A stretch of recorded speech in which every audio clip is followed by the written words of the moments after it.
So hi guys, माझ्या YouTube channel तुमच्या सगळ्यांचं स्वागत आहे. तर पाहू शकता आपण आज आलेलो आहे विजयदुर्ग किल्ला. तो बघा पाठी. सो तुम्ही पाहू शकता आमची बोट लागलेली आहे. सो पाहू शकता आम्ही जातोय फिरायला.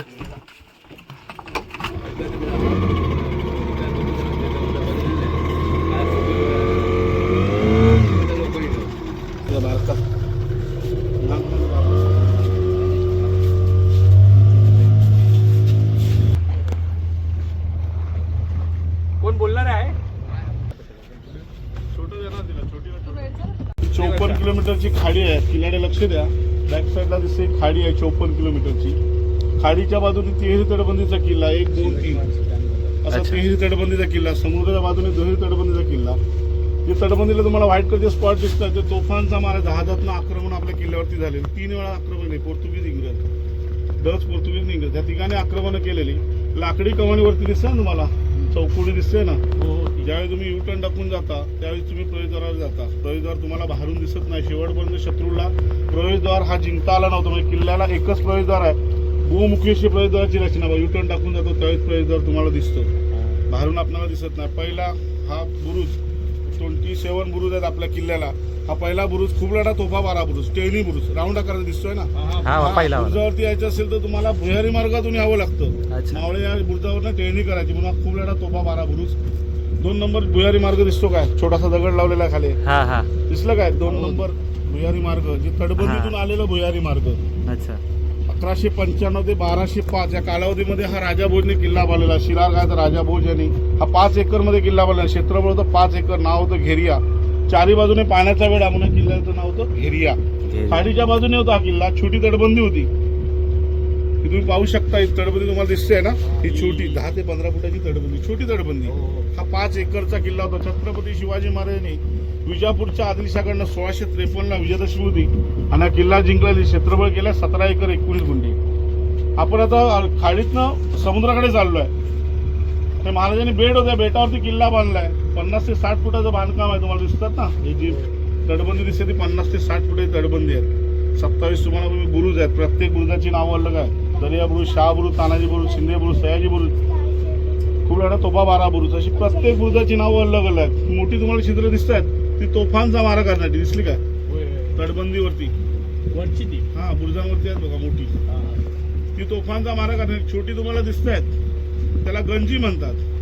अच्छा. त्यावेळी लांबड्या नळीच्या बंदुका असायच्या आणि बाणातून तीर सोडण्याचा वापर केला. तो वरती तुम्ही गेलात तर तुम्हाला दिसेल की तुम्हाला एक छिद्र दिसतंय बाहेरून, पण आतमध्ये गेलात तुम्हाला 1, 2, 3, 4, 5 कुठल्याही रेंजमधनं मावळे आक्रमण करू शकतात चारी बाजूने. अशी महाराजांनी रचना केली होती. जरा उजव्या बाजूला जाऊया. हे छोटेवाले बोलता तुम्ही ना? हा छोटेवाले. उजव्या बाजूला जाऊया जरा. हा रत्नागिरी एरिया आहे बघा. सागरी महामार्गाने आपण जातो.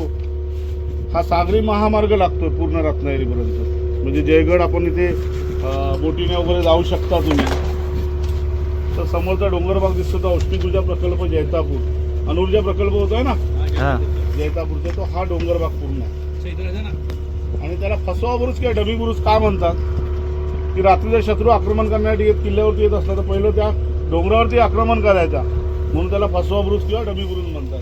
कारण तोफांचा मारा त्या डोंगरावरती झालेला. अजून पाऊल पुन्हा तिथे आहेत. हा पुढे सगळा समुद्र आहे बघा. तटबंदीवरती बघा आपल्या खाडीच्या बाजूनेच आक्रमण झालंय. समुद्राच्या बाजूने आक्रमण झालं नाही. आता आपण समुद्रामध्ये येतोय. खाडी समाप्त झाली. 54 किलोमीटरची खाडी आहे. याला खारेपाटणची खाडी म्हणतात. बघा लाईट हाऊस आपला छोटा आहे. दिशादर्शक म्हणजे रात्रीच्या वेळी बोटी किनाऱ्याला येतात. त्या लाईट हाऊसच्या आधारे किनाऱ्याला येतात बघा. सौर ऊर्जेवरती चालणारा लाईट हाऊस संध्याकाळी 7ला चालू होतो, सकाळी 7ला बंद होतो. हा लाईट हाऊसचा वापर केला तो मच्छीमारी जहाज किंवा मालवाहतुकी जहाज रात्रीच्या वेळी किनाऱ्याला येतात त्या लाईट हाऊसच्या आधारे. खाडी समाप्त झाली आहे. अरबी समुद्र स्टार्ट झालाय बघा. संगमातनं आपण चाललोय. पाण्याचा प्रवाह तुम्हाला वेगळा झालेला दिसेल. समुद्रातलं पाणी वेगळं आहे आणि खाडीतलं पाणी वेगळं आहे.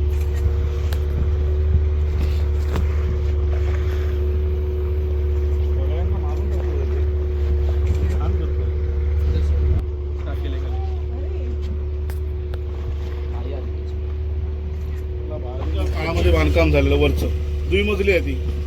जो फ्लोअर फर्स्ट फ्लोअर आहे त्याला धान्याचं गोडाऊन, माळ्यांसाठी धान्य साठवणूक केली आहे. तुम्हाला 2 नंबरचं भुयारी मार्ग दाखवलं, तिथून धान्य आतमध्ये नेलं जायचं आणि या भुयारी मार्गातून आणि या धान्य कोटांमध्ये ठेवलं जातं. वरचं इंग्रजांनी बांधकाम केलेलं आहे.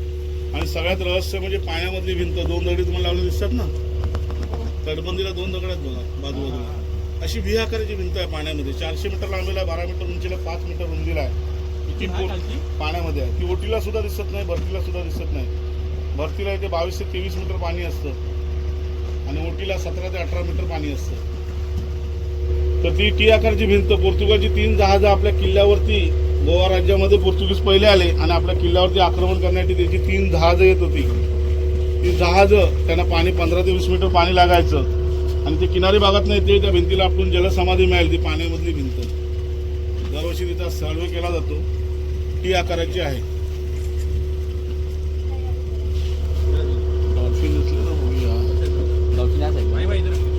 हा डॉल्फिनचा एरिया आहे. तुमचं नाव काय काका? माझं नाव बाबू डोंगरे, दुर्गा सप्पर. मुलांना लागली ना एवढी मुलं तुम्हाला काय म्हणतात, मग बोटीत घ्यायची फटाफट रॅकेटला, पाण्यातले ब्लॉक. आणि त्याला संध्याकाळी 7ला चालू केली ना की ही बॅक साईड आहे ना? बॅक साईड आहे. पुढे आहेत पॉईंट पुढे बघा, व्हाईट कलरची भिंत दिसते तुम्हाला तटबंदीला. हे नवीन बांधकाम आहे. हो, एक 5 वर्षापूर्वीचं नवीन बांधकाम आहे. आपल्या बाजूला गोड्या पाण्याची विहीर आहे. समुद्र वरती राहिला, विहीर खाली राहिलं. वरतीचं पाणी विहिरीमध्ये गेलं तर तुम्हाला पाणी गोडच मिळणार. चालू स्थितीमध्ये विहीर आहे, आतल्या बाजूला आहे. वरती हा चालू आहे. तर ती ही भिंत आपण जो खाणीमधला दगड असतो ना, चिरेखाणीमधला लांबा दगड, तो वापरून बांधकाम केलं. पण चुन्याचं बांधकाम आहे. 10 वर्ष झाले बांधकामाला. त्या बांधकामाला महाराजांच्या काळामध्ये झालेलं हेमाडी पंथाचं बांधकाम म्हणतात. आपण लॉक पद्धतीचं म्हणतो. प्रात्यक्षिक बघा तुम्हाला दिसेल की लॉक पद्धतीचं बांधकाम आहे. एक दगड पडला तर पूर्ण बांधकाम पडत नाही. बघा इथे तुम्हाला ढासळला दगड दिसतोय, तिथे दिसतोय, पण तुम्हाला पूर्ण बांधकाम कोसळत नाही, टप्प्याटप्प्याने कोसळत आहे. बघा हा सर्वात शेवटचा बुरुज. 820 वर्ष होऊन गेली किल्ल्याला. 1195 ते 1205. 100 साल तक नाही घर राहतं आपलं.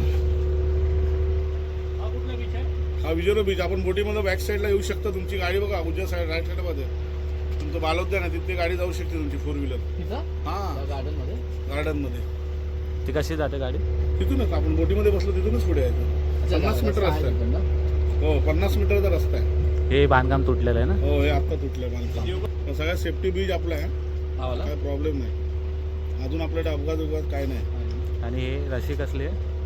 रशी टाकलेले ते काम चालू आहे. हो हो. हे झाडाझुडपांमुळे कसं कोसळत आहे बघा. तटबंदीला ढासळतोय तो झाडाझुडपांमुळे.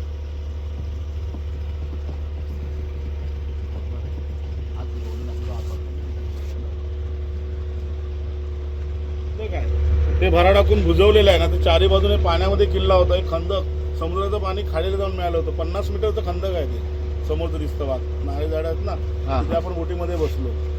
ते बुजवून टाकलेलं आहे. बघा सर्वात उंच इमारत 3 मजली दिसते, तो राणीचा महल. प्रत्येक किल्ल्यावरती महाराजांनी राणीसाठी महल बांधलेला. पहिली 2 मजली दिसते ती माडी, म्हणजे गुप्त बैठका व्हायच्या, ती माडी. आणि बाजूने दिसते तो राणीचा महल. 3 मजली बघा.